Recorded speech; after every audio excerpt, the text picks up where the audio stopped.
Bonsoir mesdames et messieurs, chers téléspectateurs d'Africap Télévision, la chaîne du continent, et merci pour votre fidélité à notre rendez-vous du vendredi pour À votre avis. Comme je vous l'annonçais la semaine dernière, le programme de notre émission de ce soir comportera un seul point, l'aide publique au développement. Pour en discuter, j'ai le plaisir de recevoir sur le plateau Madame Aminata Dramane Traoré, ancienne ministre de la Culture et du Tourisme du Mali et actuellement coordinatrice du Forum pour un autre Mali. Je reçois M. Abdourazak Abani, expert nigérien en modernisation de l'État. Madame, Monsieur, bonsoir. À la fin de l'émission, je vous inviterai à réagir aux appels de nos téléspectateurs.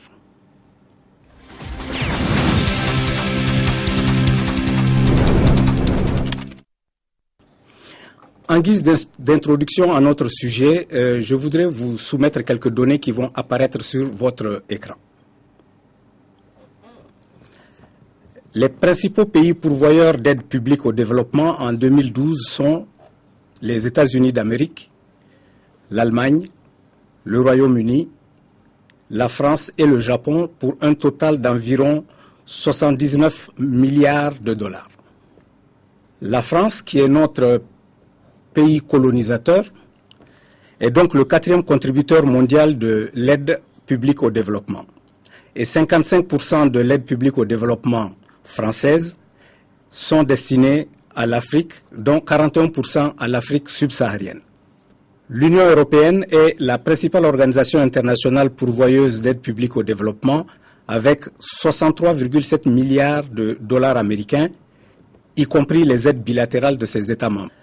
Le Parlement européen a déclaré dans un rapport datant de mai 2010, je cite, « L'Union européenne mène des politiques qui nuisent aux objectifs de développement de plusieurs façons. Ainsi, dans les pays en développement, les marchés sont inondés de produits européens lourdement subventionnés, ce qui contribue à l'affaiblissement des infrastructures sociales et économiques de ces pays, aggrave la malnutrition et la famine et expose les agriculteurs locaux à la pauvreté et à l'aggravation de leur dépendance vis-à-vis de l'aide extérieure. » Les députés européens, dans le même rapport, écrivent « Les subventions de l'Union européenne aux exportations de produits agricoles européens ont un effet désastreux sur la sécurité alimentaire et le développement d'un secteur agricole viable dans les pays en voie de développement. » La Cour des comptes européenne a produit un rapport spécial le 15 février 2011 dans lequel on peut lire « Seulement 45% des objectifs fixés dans les conventions de financement ont été entièrement atteints. Les progrès sont lents, modestes et partiels. » Voilà. Madame Traoré, Monsieur Abani, voilà quelques éléments sur lesquels je vous demanderai de réagir tout à l'heure. Mais pour le moment, je vous invite à suivre notre micro-trottoir.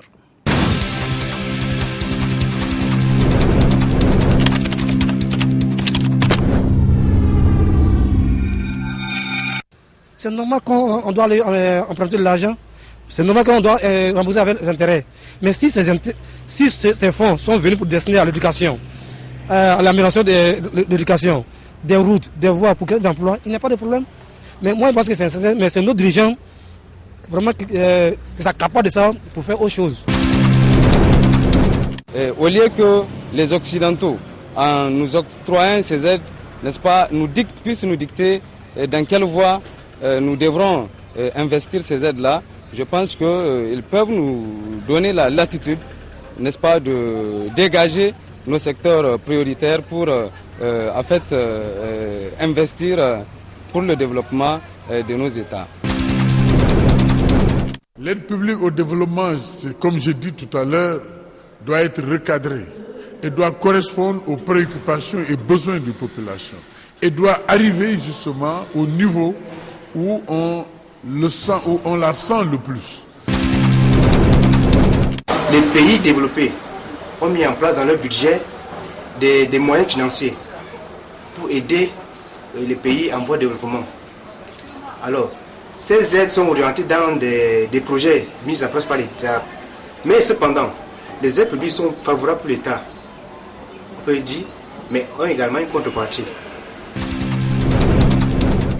Ce n'est pas une aide en tant que telle. Quand vous prenez ces aides-là, les conditions dans lesquelles elles sont octroyées, c'est toujours assorti de conditions. Il y a toujours une contrepartie. Donc on ne peut pas parler d'aide. Si tu aides, tu ne dois rien attendre au retour. Les aides qu'ils octroient aux pays africains, c'est non seulement pour développer les pays africains, c'est pour développer nos nations, mais derrière ça, je pense qu'ils exercent aussi une pression sur nos différents dirigeants, parce que là, c'est du donnant-donnant. Je pense, selon moi, en tout cas, c'est du donnant-donnant. Il y a forcément des intérêts. L'aide au développement a été, au départ, humaine, mais entre-temps, elle a été dévoyée. Et a été plus instrument de domination. Et en même temps, domination qui a fait qu'on était comme dans un carcan. On ne pouvait ni tourner à gauche ni tourner à droite. Obligé de suivre les desiderata de ces pays européens. Tous les aides qui sont octroyées par les pays développés aux pays africains sont du fait de pouvoir mieux les contrôler. Parce que lorsque tu tends la main à un pays, lorsqu'il t'aide, tu es soumis à ses idées, à ses exigences. Donc je pense que lorsque l'Afrique cessera de tendre la main, de recevoir des dons, l'Afrique pourra être développée et pourra avoir son mot dans le monde de demain.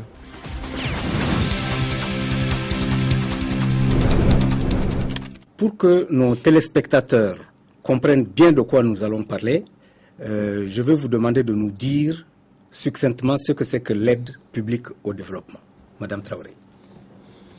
Je crois que l'ensemble des citoyens de nos différents pays comprend. Je suis agréablement surprise par cette lecture, et presque ils sont unanimes sur le lien entre aide, dépendance, domination. Et la question fondamentale, effectivement, que nous devons nous poser, c'est quelle aide, pour quel développement. Et si on remonte un peu à l'origine de politiques d'aide au développement, c'est après la Deuxième Guerre mondiale. C'est le président américain Truman qui a lancé cette idée de développer les pays du tiers-monde selon un schéma préétabli qui consistait à emprunter la voie qui était et qui demeure la leur. C'est-à-dire qu'il y a un modèle de développement technologique, scientifique. Ils étaient et demeurent persuadés que le reste du monde, les autres qui n'ont pas, qui partagent pas les mêmes valeurs, les mêmes types d'institutions, il fallait une sorte de mise à niveau. Mais dans ce processus, il est certain qu'il y a, c'est des relations de dominant-dominé, et donateurs et bénéficiaires de l'aide, et au fil du temps, et plus de 50 ans après, au vu des résultats, je comprends parfaitement la réaction des personnes que vous avez interviewées, et moi je pense que cela augure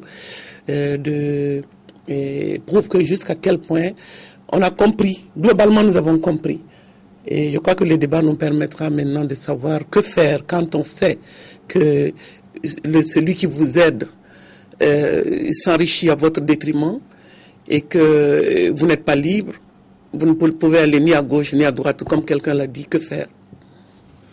Monsieur Abani, par rapport à ma question. Exactement. Donc, ce que je pourrais ajouter à ce que Dr Traoré vient de dire, en termes lexicaux, ce qu'on peut dire de l'aide au développement, c'est grosso modo, d'après la définition conventionnelle de l'OCDE, l'ensemble des dons et crédits, entre griffes, très avantageux, qui sont octroyés par le Nord aux pays du Sud. Originellement, cette relation Nord-Sud, elle est très importante à notifier, même si l'aide aujourd'hui commence à prendre un autre visage. par exemple avec l'introduction d'une autre forme de coopération sud-sud, avec l'arrivée de certains pays dits émergents comme la Chine, l'Inde, la Corée, le Brésil. Donc cette aide, elle l'a très bien dit, elle a son naissance après la Deuxième Guerre mondiale, le plan Marshall, qui à l'époque servait à aider les pays européens à se relever.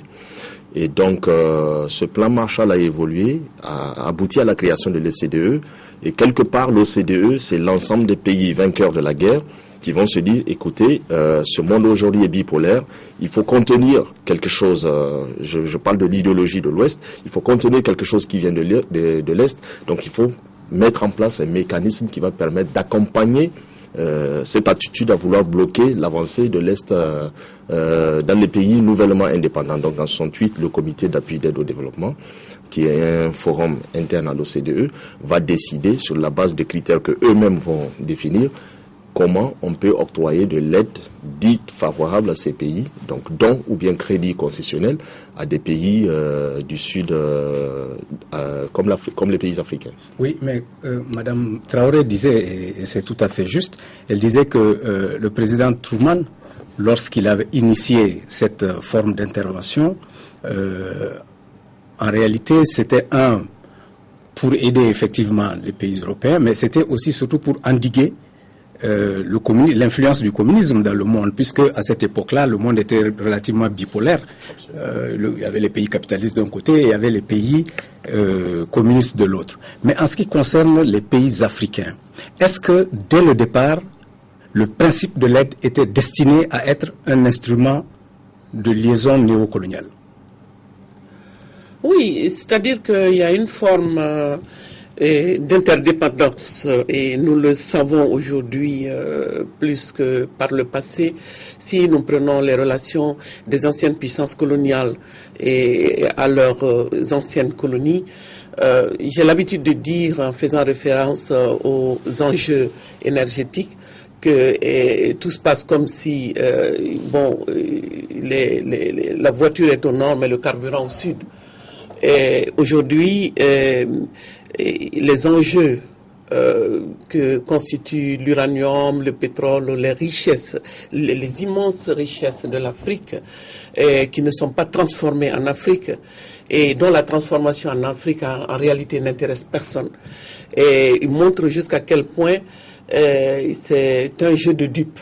La duplicité consiste à faire fonctionner et les économies des pays industrialisés. C'était ça jusqu'à l'émergence de la Chine, des BRICS. Et pendant longtemps,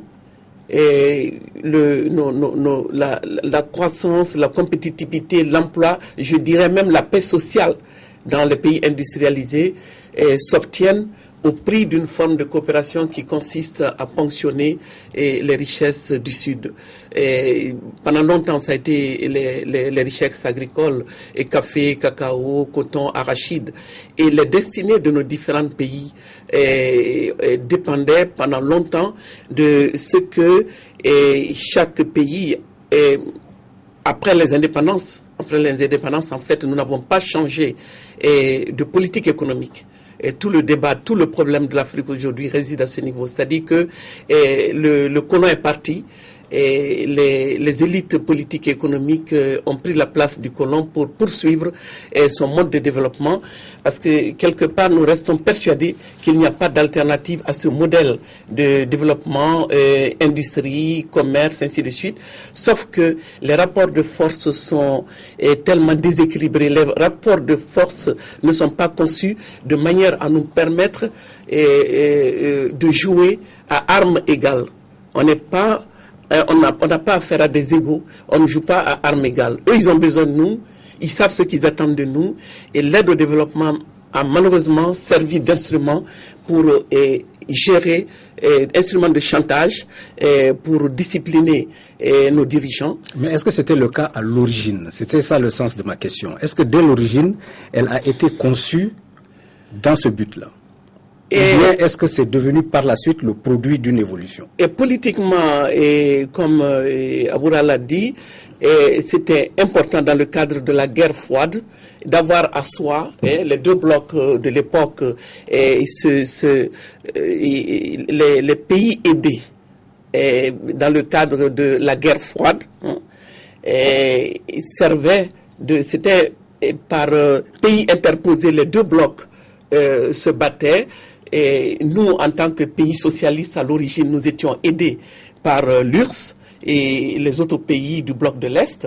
Et des pays qui, dès le départ, ont opté pour le bloc occidental ont été aidés par la France.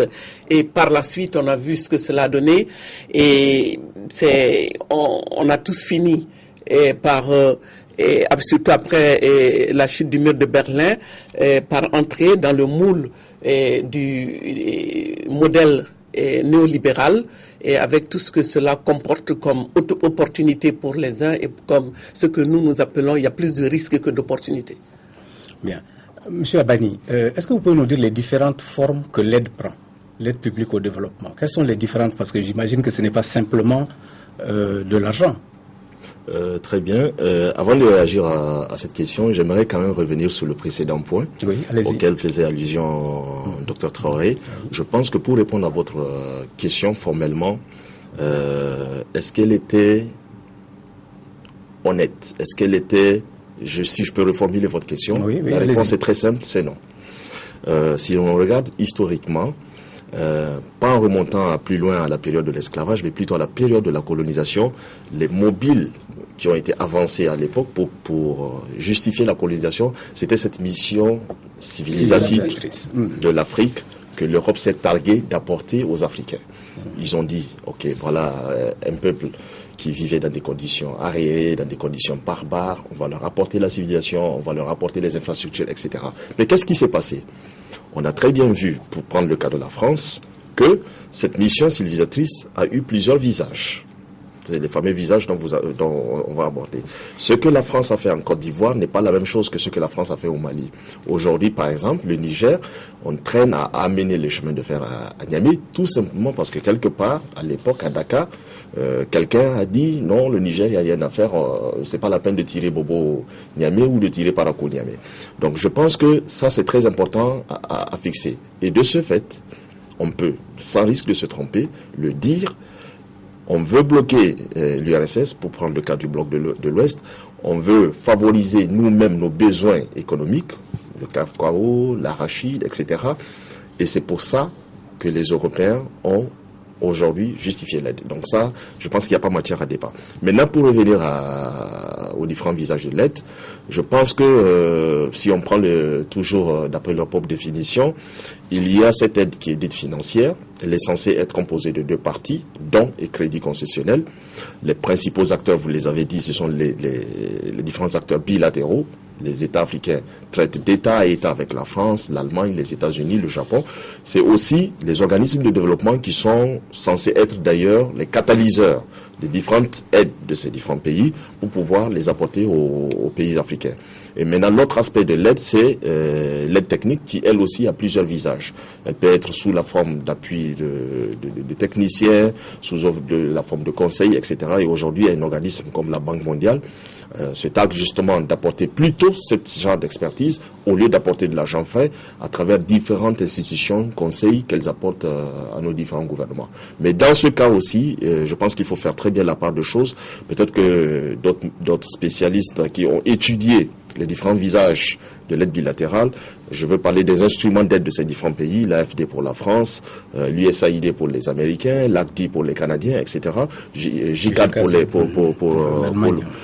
GTZ et KfW pour les Allemands et JICAD pour le Japon, peut nous dire exactement comment se manifeste cette aide et peut-être à partir de cela tirer les meilleurs profits pour les États africains. En fait, j'ai posé cette question, je pensais que vous auriez abordé un point qui me paraît important, vous ne l'avez pas fait, donc je vais le faire. Est-ce que l'annulation de la dette est une aide publique au développement? Madame Traoré. Bon, nous nous sommes battus au niveau du Forum social mondial pour l'annulation de la dette parce que nous avons réalisé, d'abord c'était une aide liée. Cet argent qui a été injecté dans nos économies dans un contexte où les banques étaient en état de surliquidité. On a pratiquement démarché nos pays pour leur dire il y a des ressources pour vous développer. Et on se développait, entre guillemets, en achetant, et comme vous l'avez dit, les technologies, l'expertise. L'essentiel de l'aide n'est pas parvenu à nos pays. Et les gens l'ont dit, ceux qui en avaient le plus besoin n'en ont pas bénéficié.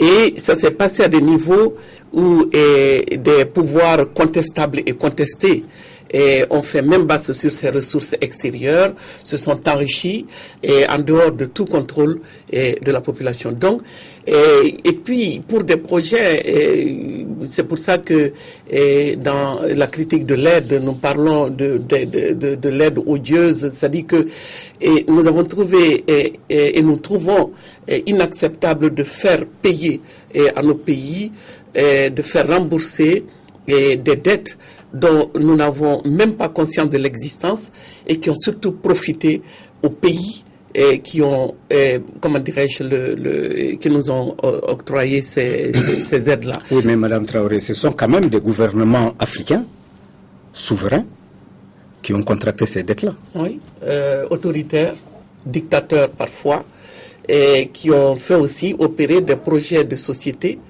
qui n'ont strictement rien à voir avec la demande sociale. C'est-à-dire, si ces aides avaient été consacrées à l'agriculture, qui constitue l'épine dorsale de la plupart de nos économies, une éducation de qualité, la santé, il y a des secteurs clés. On n'a pas investi dans l'humain, dans les Africains. L'énorme problème aujourd'hui, je n'appelle même pas ça une question de ressources humaines, mais juste une question de droit. Quelle possibilité, quelle latitude on a donné aux Africains, à partir de ces ressources-là, de comprendre, de s'assumer, de bâtir un modèle de développement conforme et que nous contrôlons de l'intérieur. Nous ne contrôlons rien. On a mis de l'argent à notre disposition. Cet argent est devenu une telle tentation que nous payons cher aujourd'hui encore pour ça. Les gens viennent en politique parce qu'il y a l'aide extérieure. Mais qui en est responsable, Madame Traoré? Écoutez, c'est une grande question, c'est une bonne question qui revient souvent. Est-ce les élites? Est-ce les bailleurs de fonds? Est-ce que c'est nous tous? Nous sommes tous responsables. Et je crois que, et moi je pense en termes de système. Et parce qu'on s'est rendu compte en 52 ans d'essais de développement que les hommes changent, mais malheureusement les pratiques demeurent. Et tous ceux qui ont essayé de changer radicalement la donne ne sont pas restés longtemps au pouvoir. On vous prête pour utiliser cet argent. Il faut que l'aide liée. Personne, l'Allemagne ne vous donnera pas de l'argent. C'est-à-dire qu'il faut que cela puisse contribuer à alimenter leurs propres économies. C'est légitime. C'est légitime, mais en même temps, quand derrière, c'est-à-dire que dans la politique économique est assortie d'une diplomatie économique qui se veut de plus en plus offensive, qui devient même militaire.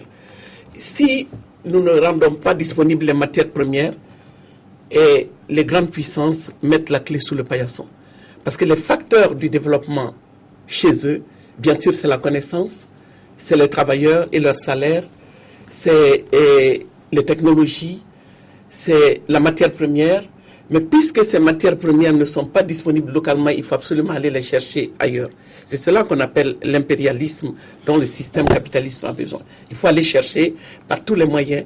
Et la plupart des dérives, des déviations et des dictatures sont en partie liées à ça. Les conditions du détournement des ressources de la satisfaction des besoins des populations sont réunies. Mais là où vous avez raison, c'est que l'histoire du développement ici n'a pas permis l'émergence de forces sociales, politiques et syndicales capables de contester. Alors, M. Abani, pour aller dans ce sens-là et puis peut-être compléter cette réflexion, est-il possible aujourd'hui pour nos pays de se passer de l'aide telle qu'elle existe? Ça, c'est une très grande question et extrêmement difficile à répondre. Mais je pense que dans le schéma où on disait qu'il fallait annuler la dette pour permettre aux pays africains de se relancer en valeur absolue, on va dire, pour repartir sans dette et reconstruire le pays. Si ça avait été fait dans des normes qui étaient, c'est un autre débat de l'aide, propres aux Africains, revendiquées par les Africains et assises par les Africains, je pense que ça aurait pu marcher. Ça pouvait être quelle norme? Ils ont dit, ok, on se rend compte que vous ne pouvez pas payer l'aide, on va faire quelque chose. C'est ça qu'ils ont inventé, qu'on appelait l'initiative PPTE. Et cette initiative va dire, grosso modo, ok, les services de dette qui sont hébergés au niveau des ministères des Finances, l'argent que vous nous devez pour rembourser, on vous les concède à condition que vous les investissez dans des domaines prioritairement sociaux, développement humain, comme l'a dit Dr Traoré. Mais c'est assorti de conditionnalités. Déjà, pour pouvoir atteindre cette facilité, il y avait ce fameux point d'achèvement que le pays devrait remplir. On s'est bagarré, le Niger l'a rempli, je pense en 99 ou 2000, je ne me souviens plus, et il y a eu de la réaffectation budgétaire de ces fameux argent de l'aide qui a été viré vers, par exemple, le programme spécial du président de l'époque.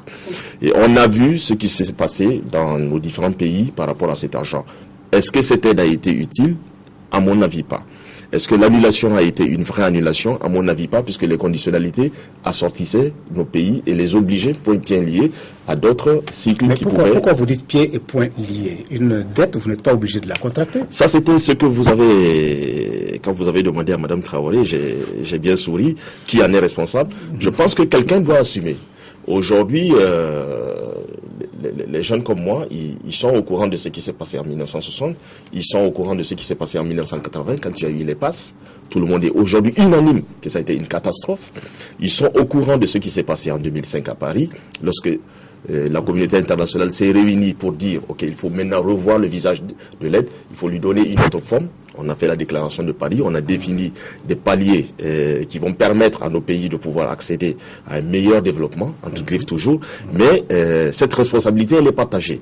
On va pas se voiler la face, il faut l'assumer, tôt ou tard, n'importe qui sera à cette place devra payer la facture, mais je pense que le visage qu'on peut lui donner, il devrait répondre à certains critères fondamentaux. Je ne sais pas si c'est déjà le point qu'on va aborder là, tout de suite ou bien plus tard. Oui, ces critères fondamentaux qui vont permettre aux États africains de pouvoir accélérer leur développement, aide ou pas aide. Et ces critères, pour moi, le plus important et le plus essentiel, ils sont deux. D'abord, à l'échelle de l'État, c'est créer des États-nations, comme l'ont fait les Asiatiques, des États-nations qui n'obéissent pas à des clivages politiques. C'est aujourd'hui peut-être le plus grand mal, derrière lequel s'adossent des clivages ethnico-religieux, des clivages de revendications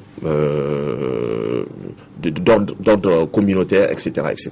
Et le deuxième critère, c'est au niveau de l'apport de la population elle-même, qu'elle soit résidente dans le pays ou au niveau de la migration. Je fais toujours référence à ces pays asiatiques.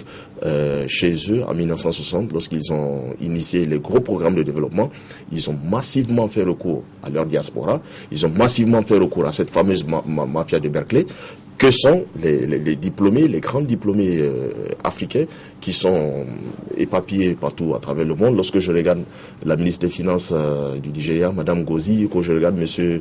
Tidjane Thiam, l'ancien ministre ivoirien, tous ces profils-là, ils sont là, ils sont dispos, ils connaissent bien ces mécanismes, et ce qu'il y a à faire, c'est de faire un choix juste au bénéfice de la population qu'il faut mettre en place et puis développer les pays.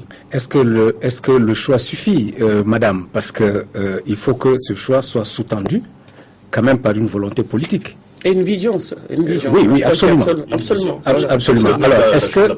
C'est la plus importante. Oui. Moi, je crois que nous n'avons pas pris le temps de réfléchir sur le modèle. C'est-à-dire que, globalement, nous parlons de développement. Bon, il y a... où conduit-il, quoi? Quand nous regardons aujourd'hui, il est à l'impasse dans laquelle se trouvent nos maîtres à penser. quand je regarde, si nous nous en tenons à la France, qui est notre principale interlocutrice et donneuse aussi d'aide, mais aussi de leçons de développement, le modèle ne marche pas. Le modèle, disons que on a parlé de la guerre froide, il y avait un modèle socialiste et un modèle capitaliste. Et le capitalisme national français a fonctionné au profit des Français, ce qu'on appelle les 30 glorieuses en France, du temps où l'industrie prospérait. Une bonne partie des matières premières partaient d'ici, nous revenaient, nous aimions bien ici. Toute la difficulté de la Première République au Mali était que nous ne pouvions pas nous offrir ces biens de consommation venus de France qu'on enviait, qui venaient en Côte d'Ivoire, au Sénégal et qui entraient frauduleusement ici dans cette économie qu'on voulait autonome. Donc, et ce modèle, après la Deuxième Guerre mondiale, a bien fonctionné. Parce que créateur d'emplois, de revenus, et puis nous sommes passés à une autre phase où, du fait de la dérégulation et la volonté de construire une économie mondialisée, financiarisée, a conduit les pays industrialisés dans une situation inextricable. Parce que localement, les grandes entreprises ne pouvaient plus réaliser, le coût de production est élevé pour être compétitif. Donc les salaires, les lois sociales sont telles dans les pays industrialisés qu'il fallait aller chercher ailleurs le profit. Donc c'est ainsi qu'ils ont délocalisé. Et la Chine est devenue aujourd'hui la plus grande usine du monde à manufacture, à cause des bas salaires et de lois sociales, si elles existent, en tout cas elles ne sont pas contraignantes, la possibilité de polluer. Donc cette compétitivité chinoise nuit considérablement aux vieux pays industrialisés qui, s'ils ne se mordent pas les doigts, se demandent maintenant où sont nos industries. Donc ce modèle que nous continuons à recevoir des leçons de développement de la part de ces anciennes puissances, et d'une manière générale, tous les pays que vous avez cités sont dans l'impasse. Comment ils peuvent, à partir de cette crise systémique, continuer à nous dire suivez-nous, emboîtez nos pas, parce que nous, dans le cadre de ce même modèle, et chaque fois que nous avons libéralisé, chaque fois que nous avons privatisé, ça a été au profit des entreprises de ces pays donateurs. En réalité, nous nous sommes débarrassés de tout en disant pas d'État, moins d'État, on est passé à pas d'État du tout. Et puis, finalement, on se rend compte que les services que nous n'avons pas voulu protéger sont protégés parce que l'État français demeure entrepreneur. Donc le modèle s'est essoufflé. Aujourd'hui, ils sont dans des difficultés énormes parce que les forces dont j'ai parlé au départ, les forces sociales, politiques et syndicales, restent dans leur position, même si toutes les négociations qui sont faites aujourd'hui pour créer davantage d'emplois. Et l'impopularité de François Hollande tient au fait qu'il n'a pas pu créer d'emplois. Et nous sommes face au même système. Et ce qui plus est, nous n'avons même pas d'industrie. Donc il faut absolument un autre modèle de développement si nous voulons. Et si nous ne voulons pas, on est déjà dans le gouffre et ne pas aller droit dans le mur. On va y arriver, Madame Traoré. Le temps de demander à Monsieur Abani, la finalité de l'aide étant de mettre fin à l'aide, comment peut-on y parvenir? Puisque si l'aide ne sert pas à mettre fin à l'aide, ça devient un problème. Et c'est le schéma dans lequel nous sommes. Absolument. Alors comment mettre fin au système de l'aide? Absolument. Je pense que l'expérience de l'initiative PPTE est très parlante. C'est un schéma qui a été mis en place justement pour atteindre cet objectif. Mais à la limite, ce qui s'est passé, c'est que ça n'a fait que approfondir le gouffre. Et je pense qu'une solution africaine au problème pourrait être l'alternative. Si on regarde ce qui s'est passé avant, il y a eu des tentatives, le fameux plan de Lagos, qui n'est jamais né d'ailleurs, parce que il naissait à la conférence de l'OUA à l'époque, en 1980 à Lagos, mais il n'a jamais vu le jour parce qu'en même temps, il y avait ce fameux programme d'ajustement sectoriel qui s'abattait sur l'ensemble des 52 États africains. Il y a le NEPAD, qui est né il y a quelques années. La rigolade qu'on fait, c'est que sur les 5 promoteurs du NEPAD, il y a peut-être qu'un seul qui est actuellement président. Tous les 4 sont partis et il n'y a personne pour le porter. Le NEPAD, voilà une vision, soit dit africaine, pour amorcer le développement africain, arrimé intimement au plus haut niveau au sommet des chefs d'État à Addis, qui se tient annuellement. Et le NEPAD a donné sa vision sur la manière d'amorcer le développement africain. Mais cette vision, elle est encore toujours sous-tendue par cette fameuse aide.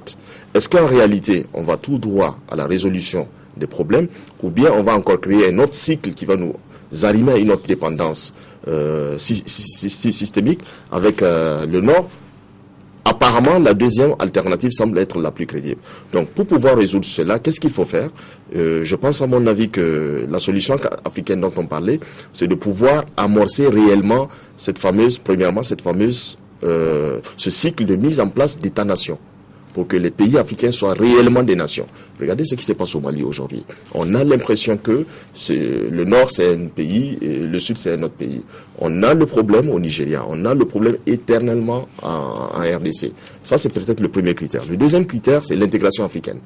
C'est formidable aujourd'hui. En Afrique de l'Ouest, vous pouvez vous lever, vous quittez Niamey, vous allez jusqu'à Dakar, dans votre bus, personne ne vous dérange, vous circulez librement. Les marchandises, enfin, dans une certaine mesure, les marchandises, plus ou moins aussi. Ce n'est pas le cas dans certaines zones. Je parle de la CEMAC, je parle aussi de la SADC. Donc si aujourd'hui, je peux acheter le manioc qui se trouve au Ghana et l'amener au Niger, plutôt que d'importer ce sachet de Guyana Cassava, ce serait formidable. Si aujourd'hui, je peux venir au Mali, l'office de la vallée du Niger, acheter le riz à prix plus intéressant que d'aller l'acheter en Thaïlande ou bien en Chine, c'est encore plus intéressant. Donc ces deux facteurs, peut-être, peuvent être le soubassement qui va permettre de faire bouger les choses. Bien sûr, le problème est si énorme que tout semble être une priorité et à mon avis, on pourra amorcer quelque chose. Très bien. Alors, comme vous savez, les bonnes choses finissent toujours très tôt. Nous sommes arrivés au terme du temps qui nous est imparti, mais il va nous rester quelques minutes sur lesquelles nous allons, en même temps que les appels téléphoniques, discuter de certains points.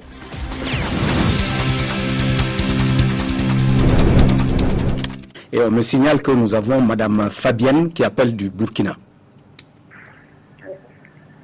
Madame Fabienne? Oui. Oui, bonsoir. Bonsoir. Bonsoir. Vous êtes sur Africa Télévision.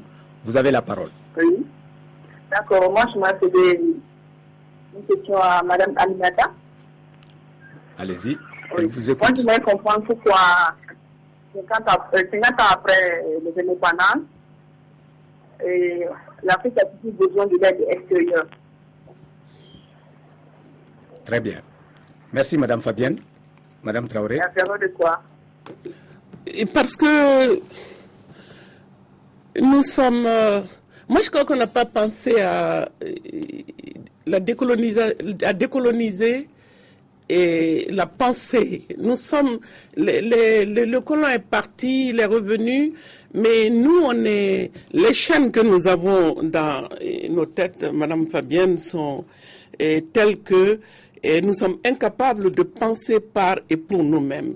Même lorsque nous constatons aujourd'hui que nous ne sommes pas les bienvenus dans les pays industrialisés et qu'il y a toute une armée, je ne sais pas moi, mobilisée aujourd'hui pour empêcher la libre circulation des gens, les victimes de ce système qui n'ont pas de boulot ici mais qui ne pourront pas en avoir là-bas.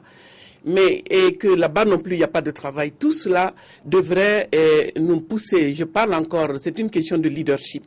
C'est une question de vision et d'autonomie de pensée. Quel enseignement avons-nous envie de tirer de l'échec du modèle? Parce que le modèle de développement mis en œuvre pendant 50 ans a lamentablement échoué. Mais l'Afrique semble bloquée. Est ce qu'on appelle trivialement le complexe d'infériorité. Nous n'avons pas confiance en nous-mêmes. Nous ne consommons pas ce que nous produisons. On n'a surtout pas de marché. Il n'y a pas de marché africain. Les marchés africains sont inondés de produits venus d'ailleurs. C'est nous qui faisons la richesse des autres. Nous faisons la richesse des autres et pendant longtemps nous en avons parlé, consommer local, mais les élites ne donnent pas, ne servent pas de modèle d'exemple. Nous avons M. Abiagui, vous appelez de Libreville. Oui, bonjour. Oui, allez-y, vous êtes sur Africable. Oui, moi je fais un constat qui peut apporter au débat. De mon point de vue, le volume de la dette n'a pas cessé de baisser. Nous aurons donc, au regard des engagements, une dette qui devient de plus en plus inaccessible, au regard des conditionnalités. Également, qui sont, de notre point de vue, rédhibitoires. Et donc, qui réduisent la chance de nos États accéder à ce genre de développement malgré les engagements de les grandes puissances seules. Qui donne généralement l'impression que les pays occidentaux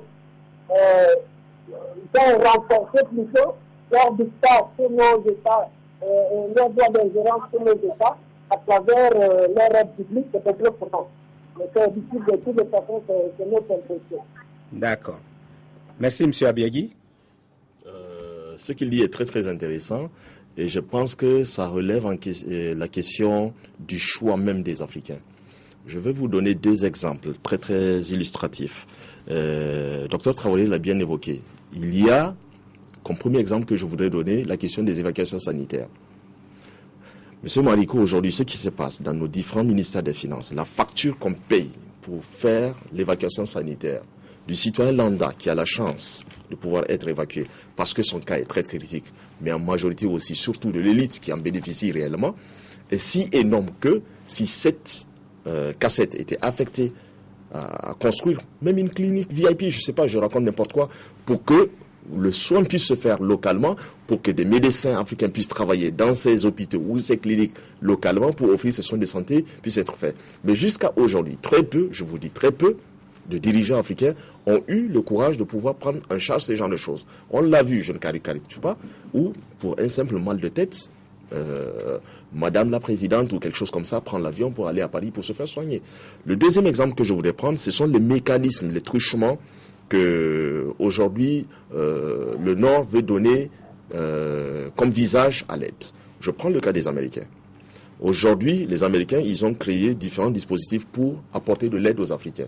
Entre griffes, le fameux MCC. Le MCC, c'est un outil qui a été créé par le département d'État américain pour proposer aux Africains, je pense que oui, c'est depuis l'ère Bush, pour accompagner des pays africains toujours la fameuse conditionnalité qui respecte certains critères. Sur ce point, il y a quelque chose de très intéressant. Ça rejoint aussi l'AGOA. Le marché américain s'ouvre au marché africain. Et ça semble être un business équitable où vous pouvez amener chez nous ce que vous voulez, on va amener chez vous ce qu'on a. Mais ce qu'on s'est rendu compte, c'est qu'ils importent brut nos matières premières. Quelqu'un a dit, s'ils voient les camions de coton malien qui vont vers le sud au port, c'est pas des camions de coton qu'ils voient, c'est des camions d'emploi.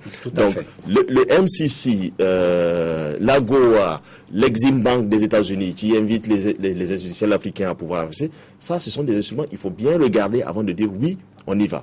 Je pense que c'est des instruments très intéressants. Néanmoins, il faut que notre touche y est. Très bien. Nous avons M. Eric qui appelle de Conakry. Bonsoir, M. Eric. Bonsoir, monsieur. Alors, vous êtes sur Africable Télévision, vous avez la parole. Et merci de m'avoir donné la parole. Moi, depuis les années 60, l'aide publique au développement a été proposée comme un véritable outil de développement pour notre continent. Mais malgré les efforts constatés par nous, Africains et nos partenaires, notre continent est en marche du monde. Madame, réellement l'aide publique au développement permet à un pays de se développer. Très bien. Si tel est le cas, je voudrais savoir un pays s'est développé grâce à l'aide publique au développement. Merci. Madame Traoré. Oui, c'est le professeur Kizerbo qui dit on ne se développe pas, et on ne développe pas, on se développe. C'est ça. Et il dit également que dormir sur la natte des autres, c'est dormir par terre. En fait, nous avons voulu nous développer selon un schéma que nous ne contrôlons pas.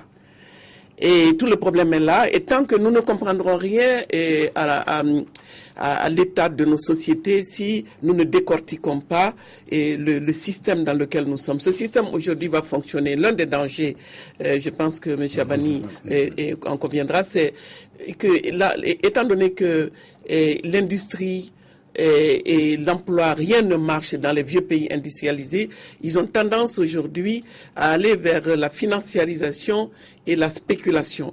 Les matières premières dont nous dépendons cruellement deviennent des objets de spéculation sur les denrées alimentaires, les terres agricoles, et nous sommes aujourd'hui en face de nouveaux défis auxquels nous n'avons pas suffisamment réfléchi et qui vont nous ouvrir, qui vont aggraver notre situation. Parce que ce n'est pas nous qui dépendons de l'aide, mais c'est les donateurs qui dépendent de nous et de notre naïveté. Si nous sommes suffisamment naïfs pour croire que la demande de la Chine en matière première va nous permettre de nous en sortir sans rien transformer localement, sans créer des emplois, ou si nous pensons que nous pouvons nous industrialiser sans protéger un tant soit peu nos propres économies, parce qu'il y a toute la bataille sur les accords de partenariat économique. Oui, tout à fait. Très bien. Nous avons M. Mahmoud. Monsieur Mahmoud, oui, vous appelez de Bamako. Bonsoir, vous êtes sur Africable, vous avez la parole. Alors, moi, je voulais savoir, on parle généralement d'aide de développement à nos pays africains. Alors, moi, je voulais savoir comment est-ce que le remboursement de ces dettes-là se passe. C'est ma question. D'accord. Merci bien, M. Mahmoud. Merci beaucoup. Comment rembourse-t-on la dette? Par les matières premières. C'est-à-dire qu'on a exporté la plupart du temps justement pour faire face à ce qu'on appelle nos engagements. Et sans parvenir même à rembourser le principal, c'est le service de la dette, rien que le service de la dette qui était devenu un fardeau. Et les faux allègements de dette, les PPTE, tout ce dont vous avez parlé, ne nous ont pas permis de nous en sortir. Mais en dépit de cela, la machine ne cesse de s'emballer parce que c'est au nom de cette aide au développement qui ne nous a pas développé, la dernière conditionnalité, c'est les élections. On vous dit, si vous n'organisez pas d'élections, vous ne bénéficierez pas de l'aide, quitte à porter au pouvoir ou à maintenir au pouvoir ceux qui n'ont pas pu vous développer. D'où l'intérêt de ce débat. Alors moi, je voudrais vous poser une question avant que nous passions aux prochains téléspectateurs. Est-ce que vous pensez que la juste rémunération du travail, des matières premières, des produits agricoles africains peuvent être un substitut à l'aide? La juste rémunération simplement du travail et de nos produits. Je pense qu'il y a quelque chose d'intéressant à tirer sur cette thématique. Ce qui est là, c'est que avant-hier, l'ancien secrétaire général des Nations Unies, Kofi Annan, a publié un document qui fait cas justement de ce qui se passe sur l'aspect des richesses minières qui sont exploitées en Afrique. L'African Congress Panel Congress qui chaque année, je ne connais pas exactement le cycle de réunion de ce forum, qui publie sur la transparence des industries extractives. Il y a des sommités mondiales qui sont dedans. Il a mis le point sur, je pense, si ma mémoire est bonne, deux questions. D'abord, l'évasion fiscale. Ces grandes compagnies minières qui viennent, elles s'installent. Aujourd'hui, au Niger, on a le même débat sur la fameuse plateforme d'Areva qui veut tout syndiquer, les différentes activités d'Areva au Niger, qui veut tout syndiquer dans une même entité. Je crois que l'évasion fiscale, globalement, ça fait à peu près 30 milliards de dollars. Quelque chose comme ça. Et en réalité, pour les Africains, ce qui est important, au-delà de tout ça, c'est qu'avant de parler d'évasion fiscale, il faut bien que le deal soit gagnant-gagnant. Et quand on dit gagnant-gagnant, que la matière première d'abord soit achetée à son juste prix. Aujourd'hui, l'information n'est plus cachée. N'importe qui a accès aux cotations des matières premières à Londres ou à Anvers, etc. M. Abani, excusez-moi, je vais vous interrompre, mais vous allez reprendre la parole. Okay. Nous allons prendre le dernier intervenant parce qu'il faut gérer le temps en même temps. Donc, M. Christian. Monsieur Christian. Bonsoir. Oui, vous appelez de Brazzaville, vous êtes sur Africa Télévision.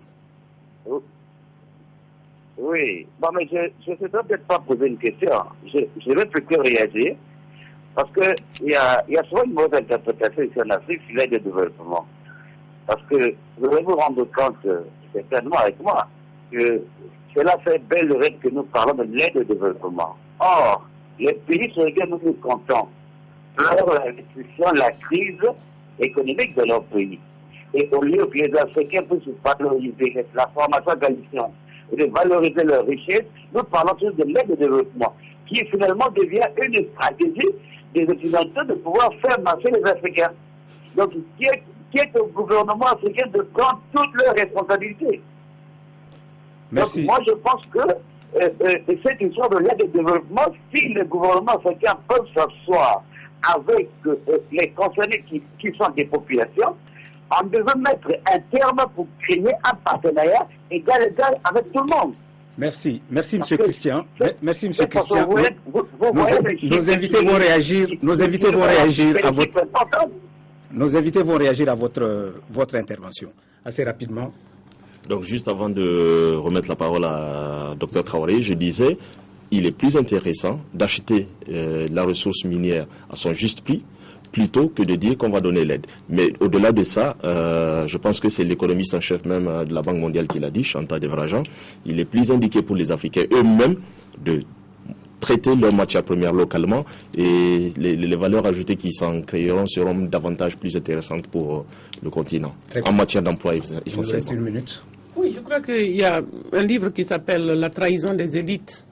C'est extrêmement important. En fait, la course à l'enrichissement personnel pour financer les partis, pour soi. Il semble que l'aide alimente la corruption. Il y a la corruption politique, c'est-à-dire le refus même de négocier, parce qu'on est pressé seulement de venir. D'abord, le refus de comprendre. Et je m'excuse, il y a énormément de gens qui savent aujourd'hui que cette forme de démocratie, c'est l'occasion d'aller aux affaires. On n'a rien compris, mais on va chercher sa part du gâteau et on ne cherche même pas à transformer. Ça a été fait comme ça. Ceux qui l'ont fait n'ont pas été punis. Donc tout le monde pense en fait qu'il peut développer. Mais pour revenir à votre question, il faut que les Africains cessent de croire qu'il y a un modèle de développement vertueux et qu'en nous appliquant, on y arrivera et que le problème, ce n'est pas le modèle, le problème, c'est nous. Mais aujourd'hui, nous voyons, avec les difficultés des États-Unis, de la France, de l'Angleterre, ils ne savent plus donner de la tête. Le modèle n'est pas vertueux. C'est un modèle qui a conduit au désastre au plan social. Il faut voir les mobilisations, les marches, au désastre économique, au plan politique. Et la question de la juste rémunération et du prix ne peut pas avoir lieu parce que c'est des actionnaires qui sont à la base des multinationales. Les actionnaires attendent que leur argent rapporte. Ce ne sont même plus les États. On a Obama et Hollande, à plus forte raison, nos chefs sont au service d'un système. Et ces actionnaires attendent donc les dividendes et ils veulent que les matières premières reviennent moins chers, que les salaires soient les moins chers possibles dans le pays et qu'ils puissent polluer en toute impunité. Donc, et c'est pas seulement une question de gouvernance. Les Africains, c'est vrai que nous devons changer de comportement économique. La corruption est une véritable gangrène, mais il ne s'agit pas seulement de gouvernance, c'est un système qui est en panne. Voilà, Madame Traoré, Monsieur Abani, nous sommes arrivés à la fin de cette émission. Je vous remercie beaucoup pour vos excellentes contributions.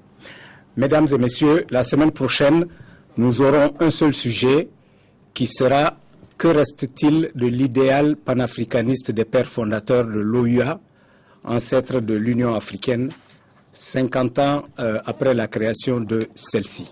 Vous pouvez participer à cette émission, comme vous le savez, en téléphonant au 00 223 44 20 80 80, en envoyant vos SMS au 00223 74 22 59 73 et vos mails à votre avis @africabletelevision.com.